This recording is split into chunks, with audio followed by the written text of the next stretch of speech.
एनजिअनि मानसिफोरखौ सासे गुलि गावदों होननानै बुंदों सार, बेनि सायाव मा बुंदों?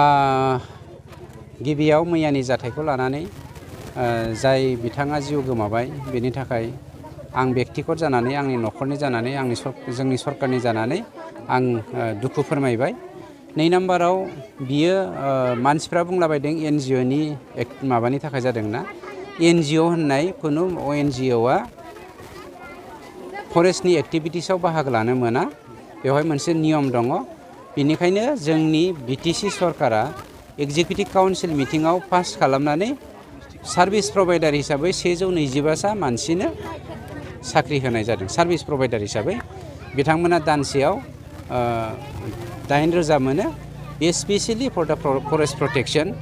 आरो बिथांमोना दिनै फरेस्ट डिपार्टमेन्टजों जयेन्टलि, बिथांमोनाबो फरेस्टनि मोनसे पार्टखा, बे NGO नङा, फरेस्टनि मोनसे जयेन्ट अपारेशनाव मोगा मोगि जानानै माबायदि जालायदों जों बेखौ मिथिया। बे जाथाया जानानै थांबाय। बिनि सायाव जा जों DC लेभेलनि इनकुवेरि होनाय जाखाबाय। चिफ सारा दहाय फुङावनो बेखौ इनकुवेरिखौ होनायनि थाखाय अर्डार होबाय प्रिन्सिपाल सेक्रेटारिनि थ्रुयैदि। इनभेस्टिगेसना जाग्रोदों, बिनि रिजाल्टआ उनाव ओंखारगोन।